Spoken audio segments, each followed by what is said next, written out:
마태복음 14장 13절부터 21절 한 절씩 교독합니다. 예수께서 들으시고 배를 타고 떠나사 따로 빈들에 가시니 무리가 듣고 여러 고을로부터 걸어서 따라간지라.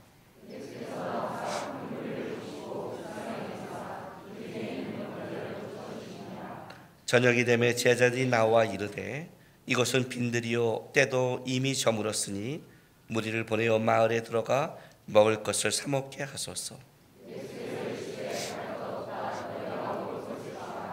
제자들이 이르되 여기 우리에게 있는 것은 떡 5개와 물고기 2마리 뿐이이다. 무리를 명하여 잔디 위에 앉히시고 떡 5개와 물고기 2마리를 가지사 하늘 우러러 축사하시고 떡을 떼어 제자들에게 주시매 제자들이 무리에게 주니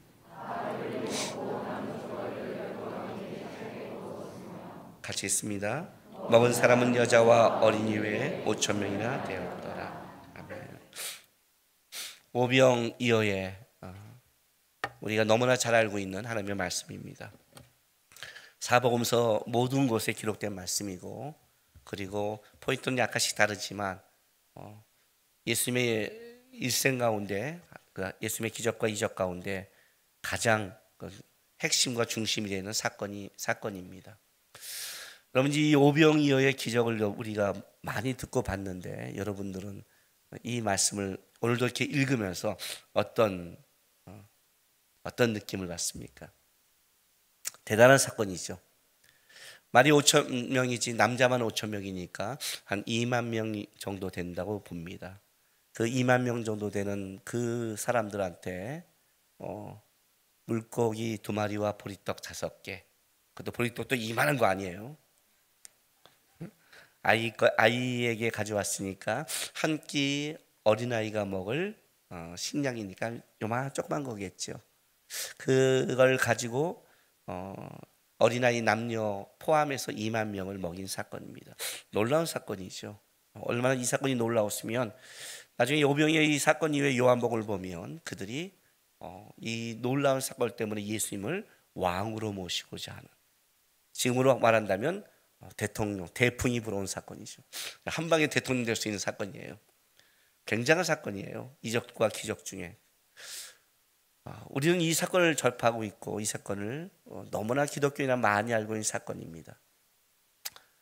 예수님은 이제 이렇게 말씀하십니다. 이 사건을 갖고 너희가 나를 찾는 것은 표적을 본 게 아니라 떡을 보고 배부른 까닭이다, 이렇게 말합니다. 그러니까 예수님이 보여주고 싶은 것과 이 당시에 이들이 본 게 다른 거죠. 그렇죠? 오늘도 비슷하지 않을까요? 오늘도 예수님이 여러분에게 보여주고 싶은 것과 여러분이 보는 게 달라지면 어떻게 돼요? 거기서 핀트가 틀어지겠죠. 그래서 내가 여러분에게 먼저 오늘 이 오병이의 말씀을 전하기 전에 한번 여러분에게 묻고 싶은 게 하나 있습니다. 우리는 예수를 믿습니다. 예수를 믿는다는 건 뭐죠? 도대체 예수를 믿는다고 그러는데 예수에 뭘 믿죠? 여러분들은 예수님을 어떻게 알고 있습니까? 관심과 사귀는 건 다릅니다. 내가 저 사람에 관심이 있다는 것과 저 사람과 교제를 하는 건 다른 얘기입니다. 관심을 갖는 것이 신앙이 아닙니다. 우리가 이 앞 사건에 예수님께서 이 빈들로 가실 때 가신 이유가 뭐냐면 예수님의 이 기적과 이적의 사건을 헤롯 안디바가 듣고 예수님께 관심을 보입니다. 그 관심을 보이시면서 예수님이 이 얘기를 듣고 나서 빈들로 가십니다. 관심은 종교심일 수 있습니다. 그러나 종교심을 신앙이라고 하지 않습니다. 신앙이라는 것은 예수를 따르는 겁니다. 예수님께서 빈들에 가신다는 말을 듣고 수많은 무리가 그 빈들을 향하고 있습니다. 오늘 이 수많은 무리가 빈들로 향하고 빈들에 왔는 그들을 통해서 주님은 뭘 하시냐면 여기서 오병이어의 기적을 일으킨 겁니다. 기적과 떡을 보는 이런 배부른 사건을 보지 마시고 예수님께서 왜 이들에게 오병이어를 일으켰는지를, 아직 그들의 신앙은 깊지는 않았지만 그래서 그들에게는 뭐가 있냐면 빈들을 향한, 다른 말로 한다면 그 빈들에는 예수밖에 없었다는 겁니다. 그 예수밖에 없는 곳을 향하는 사람이 있어요. 그것도 어마어마하게 많은 2만여 명이나 됩니다. 근데 좀 이따 우리가 이제 이 사건을 살펴보겠지만 예수님은 굉장히 큰 의도성을 가지고 빈들에 가십니다. 그냥 헤롯을 떠나서 피하기서 간 게 아니라 의도성을 갖고 있습니다. 예수님의 빈들의 의도성은 뭐냐는 거죠.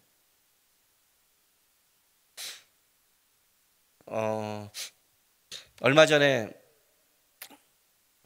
이제 과거 얘기를 자주 하잖아요, 우리가요. 그렇죠? 청년 때 얘기도 하고 그렇습니다. 저는 청년 때 저의 신앙이 어떤 신앙이었냐고 물으면 이렇게 말합니다. 생존 신앙이었다. 누가 보니까 굉장히 그 뭐예요? 무슨 영화의 그 제목 같이 멋있어 보이죠, 그죠? 그러나 이제 그 생존 신앙을 그 시대를 살아갔던 청년의 시절에는 만만치 않았겠죠. 저에게 청년 때 예수님은 어떤 분인 줄 아세요? 무조건 있어야 돼요. 무조건 계셔야 돼요. 이유 없어요. 없어도 있어야 돼요. 이스라엘 백성들이 애굽에서 400년 동안 종살이 합니다. 그들에게는 이런 얘기가 내려옵니다. 전설 같은 이야기입니다. 언젠가 너희 하나님께서, 아브라함과 이삭과 야곱에게 말한 그 하나님께서 너희를 애굽에서 꺼내줄 것이다. 그 400년이 흘러갑니다. 골센과 람셋에서 애를 낳고 번성해 가는데 바로의 핍박은 더 심해지고 있는데 그들에게는 이런 얘기가 계속 들려옵니다. 언젠간 너희 하나님께서 이 애굽에서 꺼내줄 것이다. 징조가 보이지 않습니다. 애굽이라는 이 막강한 나라를 누가 이걸 뒤엎을 수 있을까? 상상하기도 어렵습니다. 그러나 그들에게는 그 이야기가 유일한 소망이고 희망인 겁니다. 나중에 모세가 와서 하나님의 이적을 보일 때 그들이 경배한 것은 바로 그것이 이스라엘 백성을 애굽과 동화되지 않게 버티는 고백과 신앙이었다는 겁니다. 나에게 있어 청년의 때는 뭐냐면 예수는 생명도 이기시고 죽음도 이기고 생명을 가고 불가능을 가능케 하는 세상을 만드시고 내 지혜와 능력과 실력으로는 세상을 살아갈 능력이 없지만 약한 자를 통해 강한 자를 부끄럽게 만드시고 없는 자를 통해 있는 자를 없는, 내가 믿는 하나님은 그 하나님이란 그 얘기가 나에게는 무조건 있어야 되는 겁니다. 그때 내가 하나님을 깊게 만나든 만나지 못했던 나에게 가장 중요한 건 어떤 거냐면 이 하나님이 있다는 존재 자체가 나에게는 숨을 쉴 수 있었습니다.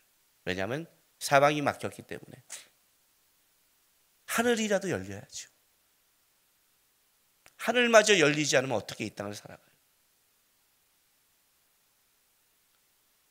내가 만난 이 고난이 고난이겠습니까?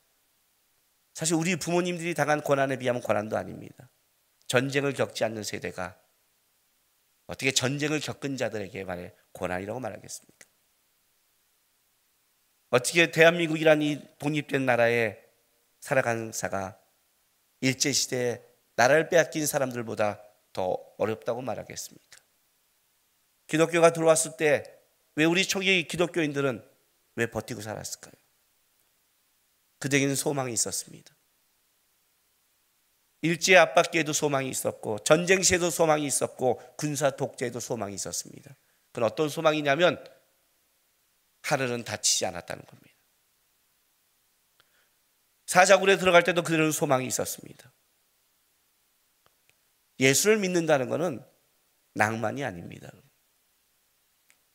우리의 삶 속에 예수를 믿는다는 것은 사방이 막히고 사망이 끔찍해도 버틸 수 있고 숨 쉴 수 있는 것을 보는 것을 신앙이라고 말합니다.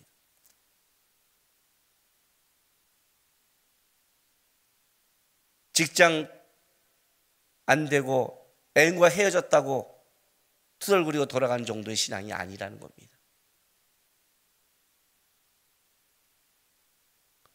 그래서 묻는 거예요.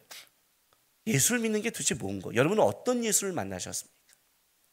우리 영화 보면 그런 거 있죠. 영화 보면 막 그 재난당하고 있고 전쟁통에 있는데 남녀가 그거를 같이 헤치고 나가다 보면 어느새 눈 맞아 정들어서 전우가 된 애인들 많이 보죠. 저러다 쟤는 눈 맞는다. 왜? 그만큼 둘이 겪으면서 그만큼 서로를 알 수 있는 게 없으니까. 예수와 전쟁터를 한번 겪으셨습니까? 예수와 함께 지금 이 재단을 같이 가고 계십니까? 여러분 예수와 함께 가고 있습니까? 아니면 예수에게 관심을 갖고 살아가고 있습니까? 오늘 오병이어의 이 기적을 맛본 빈들을 향한 무리가 있습니다. 그런데 아주 참 끔찍한 무리입니다. 끔찍한 무리예요. 보세요. 14장 13절. 예수께서 들으시고 배를 타고 떠나사 따로 빈들에 가시니 무리가 2만 명여 명가량 되는 무리가 듣고 여러 골로부터 걸어서 따라간지라 이렇게 말합니다. 15절에 봤더니 저녁이 되매 제자들이 나와 이르되 이곳은 빈들이요 때도 이미 저물었으니 무리를 보내어 마을에 들어가 먹을 것을 사 먹게 하소서. 예수께서 이르시되 갈 것 없다 너희가 먹을 것을 주라. 제자들이 이르되 여기 우리에게 있는 것은 떡 5개와 물고기 2마리 뿐이니이다. 여러분 우리 가끔 신앙생활하고 이렇게 하다 보면 참 대책 없는 사람이 있죠. 그죠? 어떤 일을 하도 보면 참 대책 없다. 참 대책 없습니다. 어떻게 2만 명 중에 어린아이 하나만 저녁을 준비했습니까? 야, 2만 명, 아니 빈들에 쫓아가는 거 아니에요? 혹시라도 늦으면 배고플 수 있잖아요. 이 2만 명은 무슨 배짱이에요? 아니 어린아이 하나만 물고기 2마리와 보리떡 5개를 얘는 분명히 C형이었을 거예요. 분석형. 빈들에 가면 혹시 배고플 수 있어 해서 얘만 도시락을 하나 준비했고, 아니 나머지 이 어른들 남자 5,000명 다 I형이에요. 관계형. 예수님만 바라보고 쫓아가는 사람들 모두 성이 황씨가 아닐까라는 생각도 하고. 아니 기가 막히죠, 그죠? 나는 이 성경 보면서 그런 생각이 들어요. 진짜 이렇게 대책이 없을까? 한때 자유주의 신학자들이 뭐라고 말했냐면 이 예수님의 이 기적이 예수님께 하신 게 아니라 어린아이가 보리떡 5개와 물고기 2마리를 내놓으니까 꼬부치고 있던 사람들이 미안해서.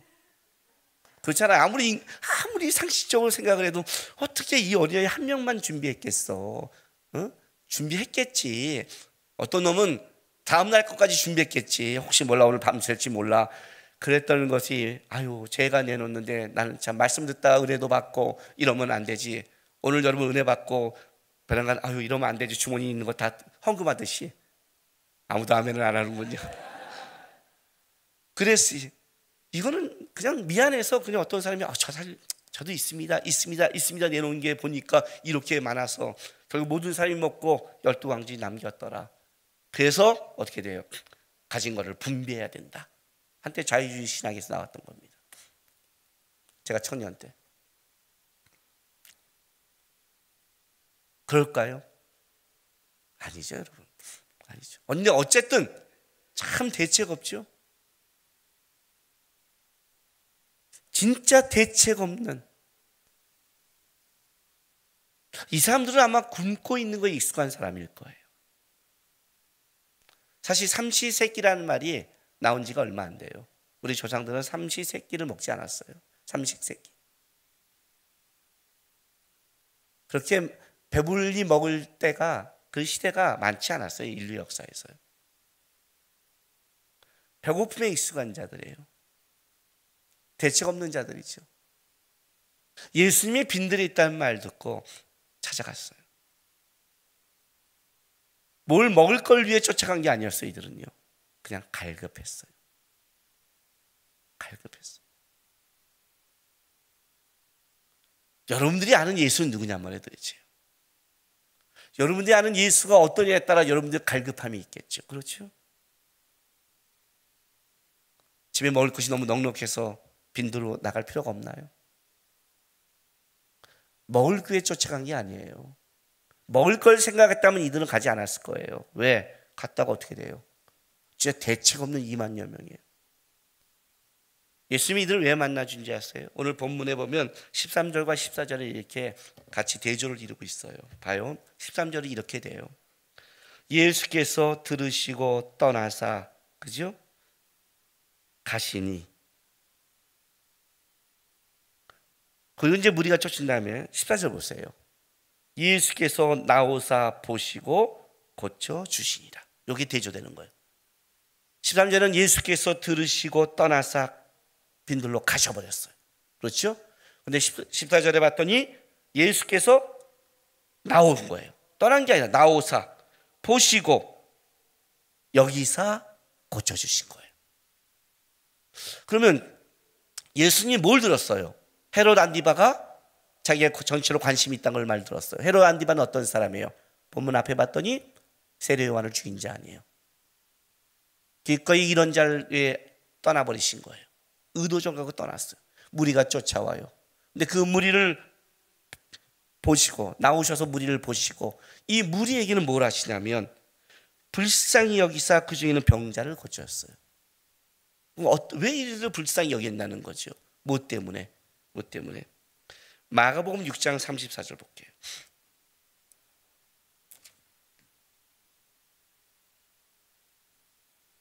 마가복음 6장 34절. 예수께서 나오사 큰 무리를 보시고 그 목자 없는 양 같음으로 인하여 불쌍히 여기사 이에 여러 가지로 가르치더라. 예수님께서 왜 불쌍히 여겼다고요? 목자 없는 양 같아서. 여러분, 목자 없는 양이 어떤 양인 줄 아세요? 목자가 없는 양은 그냥 불쌍한 게 아니라 생존할 수 없는 거예요. 그게 목자 없는 양이에요. 양은 목자만 쫓아가요.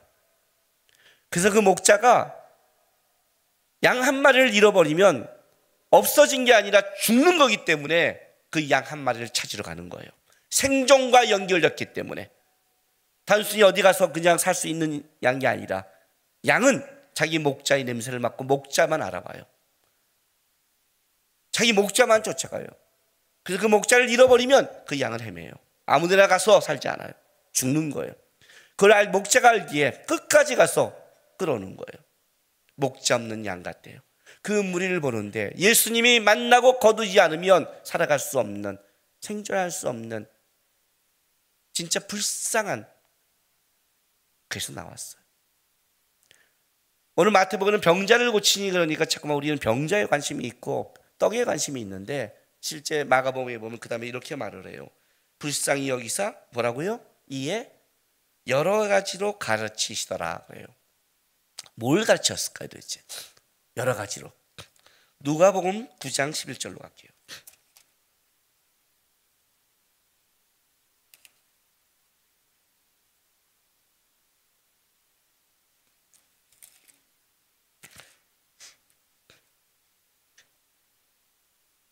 무리가 알고 따라왔거늘 예수께서 그들을 영접하사 하나님 나라의 일을 이야기하시며 병 고칠 자들을 고치시더라 그래요. 뭘 여러 가지를 갖췄다고요? 하나님 나라의 일을.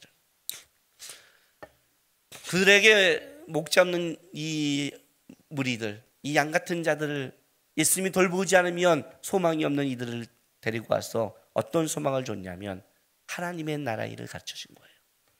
하나님의 나라의 일을.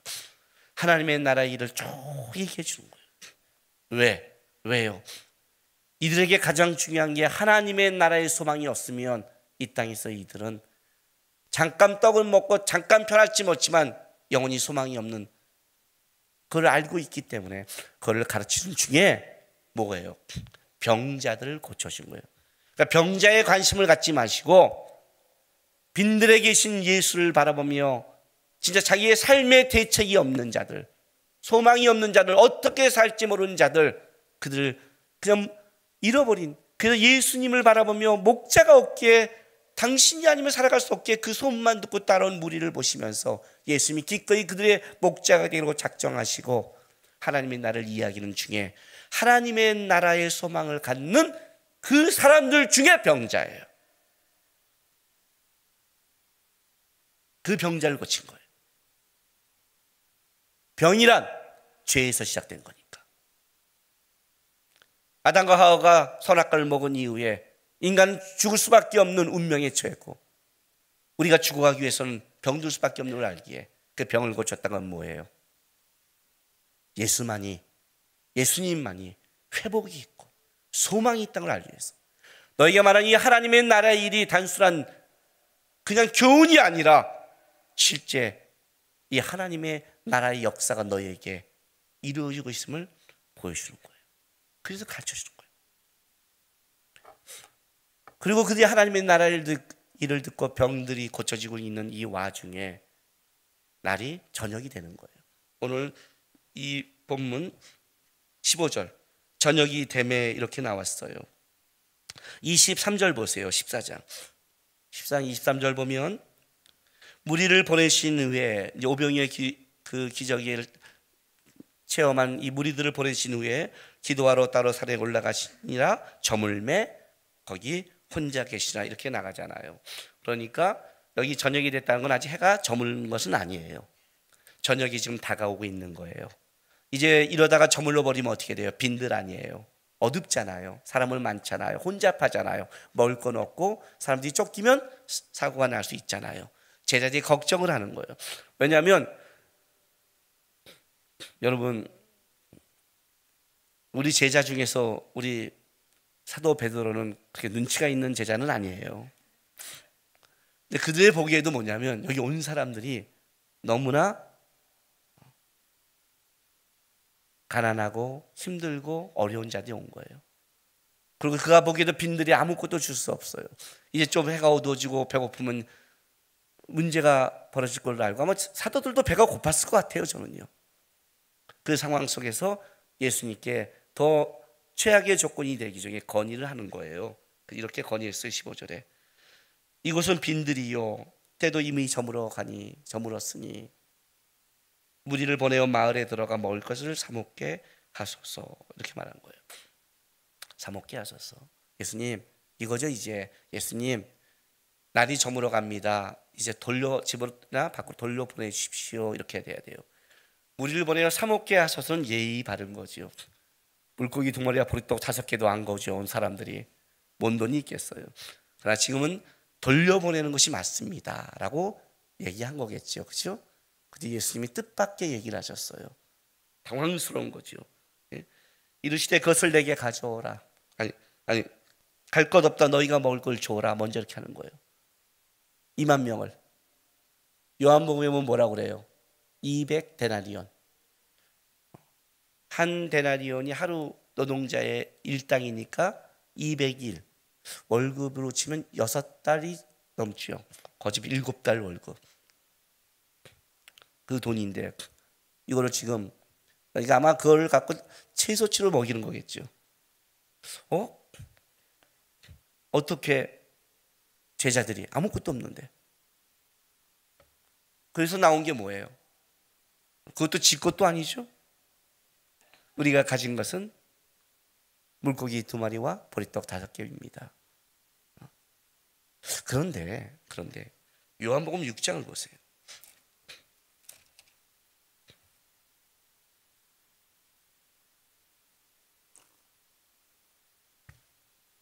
요한복음 6장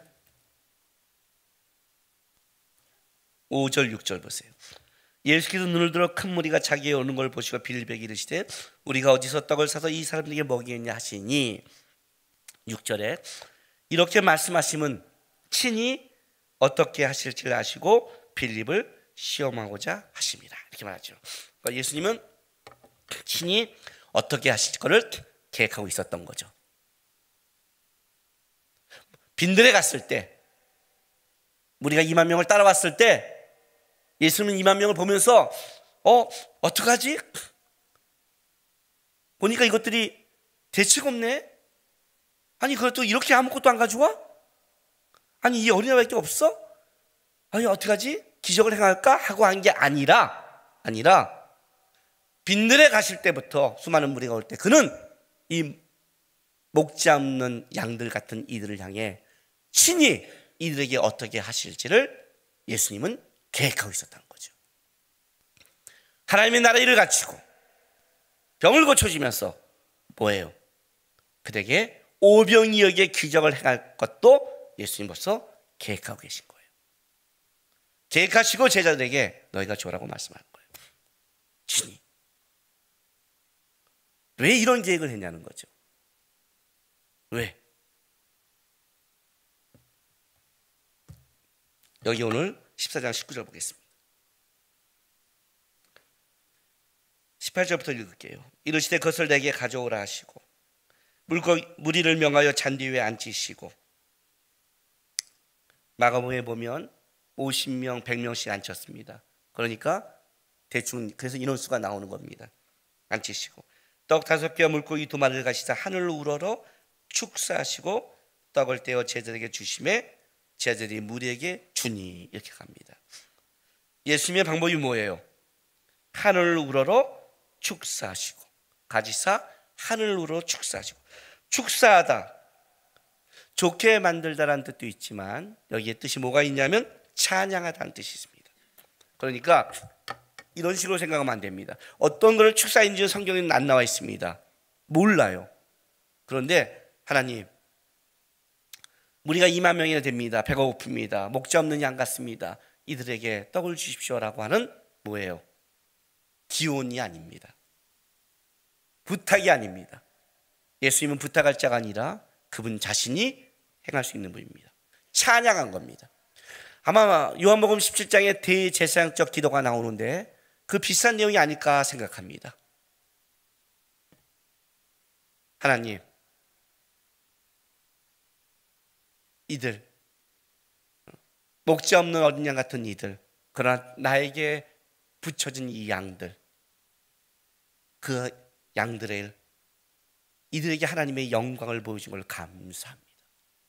이들이 하나님의 나라의 일을 듣는 걸 감사합니다. 하나님의 앞에 나온 자들에게 병들이 고쳐지고 그들에게 귀가 열리게 하신 걸 감사하고 하나님의 나라를 소망하게 한 걸 감사합니다. 이들에게 하루의 양식을 주겠습니다 하면 그 찬양이었을 거예요. 하늘의 양식을 이들에게 부어준 것을 감사하고 찬양했을 거예요. 왜요? 이 사건이 왜 이렇게 중요한 줄 아세요? 신명기 8장 3절로 갑니다.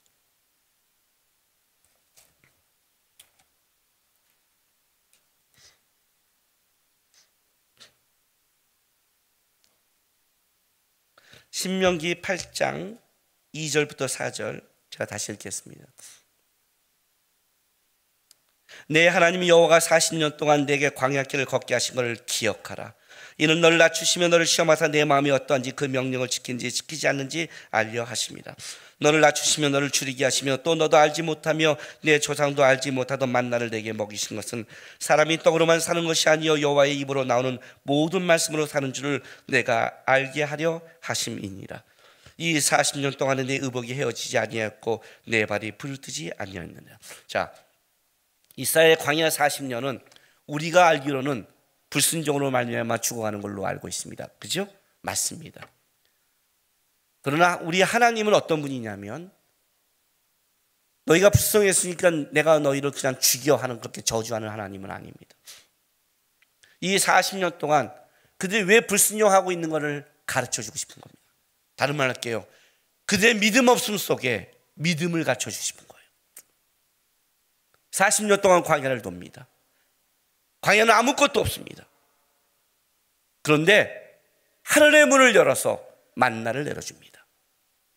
출애굽기 16장의 만나의 사건은 이겁니다. 하나님, 우리는 주님을 따라가고 주님을 쫓아갈 마음이 있는데 이 광야에 먹을 것이 없어 죽게 돼서 못 가겠습니다고 얘기합니다. 하나님이 진짜? 그럼 내가 너에게 먹을 걸 주마. 그리고 너희가 나에게 순종하는지 아닌지를 내가 보겠다. 그게 만나입니다. 만나의 사건 속에 이스라엘 백성들은 뭘 했냐면 하나님이 순종하지 않고 있는 걸 그들이 증명하게 됩니다. 분명히 한 오멜만 거두는데 그리고 남기지 말랬는데 남겨 썩게 만들고 안식일 나는 나가지 말랬는데 전날 2배를 얻겠는데 안식일 날 나갑니다. 그들이 떡에만 관심이 있는 걸 보게 됩니다. 그럼에도 불구하고 이 불순종의 사건 속에 40년 동안 만나는 끊인 적이 없습니다. 만나는 언제 끊이냐? 하나님께서 약속한 가나안 땅에 밟고 나서 거기에 양식을 먹을 때 만나는 끊습니다. 너희가 불순종하도 않아도 너희를 내가 가르치고 너희를 교훈하고 믿음은 자라게 하지만 분명한 사건은 그걸로 하나님은 너희를 죽이거나 만나를 끊어서 저주하는 하나님이 아니다. 하늘의 문은 닫히지 않는다. 그게 만나입니다. 그래서 법궤 안에 만나를 집어넣습니다. 법궤 안에 만나가 있는 건 지성소 안에 있다는 건 뭐냐면 이스라엘 백성들이 불순종하고 이스라엘 백성들이 믿음이 없는 그때도 하나님은 너희를 버리지 않고 만나로 먹인 걸 기억하라는 거예요. 법궤 바로 위가 시온자라고 합니다.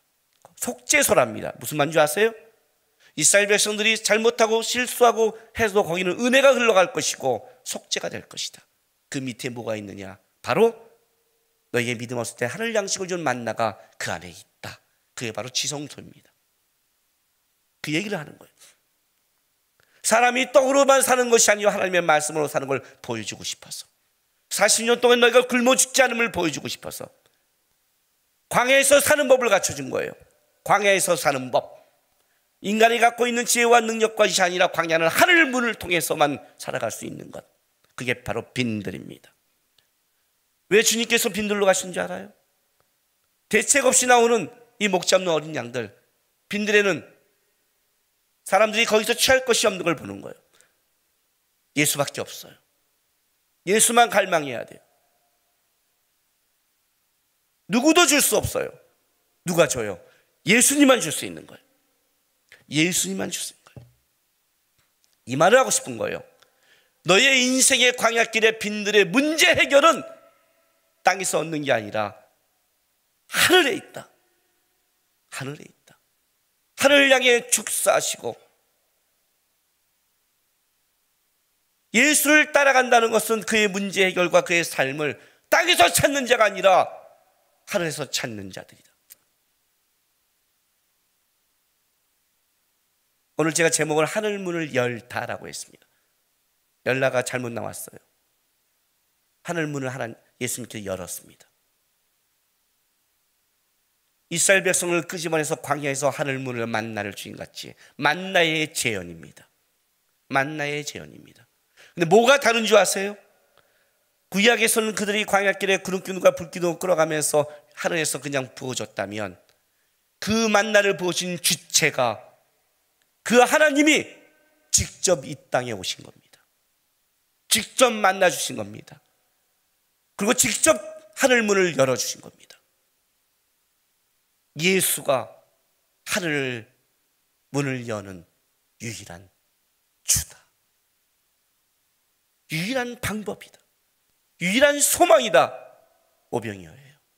예수가 메시아다. 예수 안에 소망이 있다. 그래서 예수를 믿는다는 게 뭔지 아세요, 여러분? 난 주님을 믿습니다.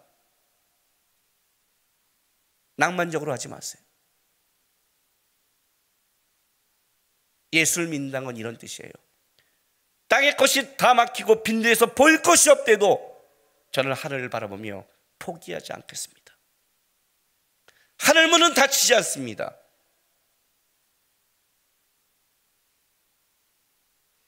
대책 없는 자들이잖아요. 대책 없기 때문에 주님 오는 거예요. 대책이 없기 때문에 주님이 오신 거예요. 주님이 유일한 대책이라고요. 이해가 되세요? 그게 예수 믿는 거예요. 이 예수를 믿으라고요. 빈들을 바라보면서 뭐가 없다 하지 말고, 광야를 보면서 덥다 하지 말고, 세상을 보면서 소망이 없다고 말하지 말고, 원래 세상은 소망이 없어요, 여러분. 세상에 소망을 둔 것 자체가 여러분 신앙인이 아니에요. 세상은 소망이 없어요. 여러분이 가진 걸 소망이라고 하지 마세요. 어리석은 부자 같은 거예요. 한순간에 날아갈 수 있어요. 그건 소망이 아니에요. 우리는 빈들을 살아가요. 순간 우리는 우리 주위를 보면 내 주위에 어떤 때는 사람도 없고 빈들 같고 내가 가진 것도 없고 대책도 없고 어떻게 해야 될지 모르는 그럴 때를 만날 때가 있어요. 그게 우리의 삶의 현장이에요. 주님, 우리는 빈들로 초청했어요. 우리 인생의 빈들로 초청할 때가 있을 거예요. 대책이 없을 때가 있을 거예요. 그때 실망하지 마세요. 유일한 대책이 예수님이기 때문에, 유일한 소망이 하늘이기 때문에 하늘을 향해서 그 문을 열기 위해서 여러분을 초청한 거예요. 그래서 빈들은, 광야는 놀랍게도 가장 하나님의 역사를 분명하고 강력하게 맛볼 수 있는 장소예요. 청년 때 내가 맛본 우리 하나님이에요. 저는 보이는 걸로 포기하지 않아요. 내 눈에 보이는 것이 얼마나 헛된 거를, 얼마나 허사인 걸 알아요. 이거 보면 될 줄 알았더니 사라지고, 아닐 줄 아는 게 열리고, 홍해가 길이 될 줄 어떻게 알았겠어요? 그들의 머릿속에 하늘에서 만나가 내릴 줄 어떻게 했어요? 반석에서 물이 터질 걸 어떻게 알았겠어요? 내 인생을 끌어가는 거는 예수지. 예수가 없다면 나는 소망이 없어요. 예수가 있다면 그는 하늘 문을 열 거예요. 예수가 있다면 그는 우리 인생을 끌어갈 거예요. 그게 예수를 믿는 자들이에요. 아셨어요? 빈들 같은 세상에 가면서 세상 사람처럼 똑같이 실망하지 말고, 그때마다 하늘을 향해서 주님이 열어야 제가 살아갑니다. 나는 주님밖에 없습니다. 주님, 내 인생의 하늘 문을 여셔서 내가 하나님의 힘으로 살아가는 하나님의 제자임을 보게 하시고, 대책 없는 내 인생, 갈급한 내 인생 속에 오늘 하늘의 만나, 오병이의 기적을 베푸소서. 하늘을 향해 살아가는 여러분 되시기를 바랍니다. 기도합시다. 이 시간 우리 다 같이 다시 말합니다. 주님, 저는 주님을 봅니다. 저는 하늘을 봅니다.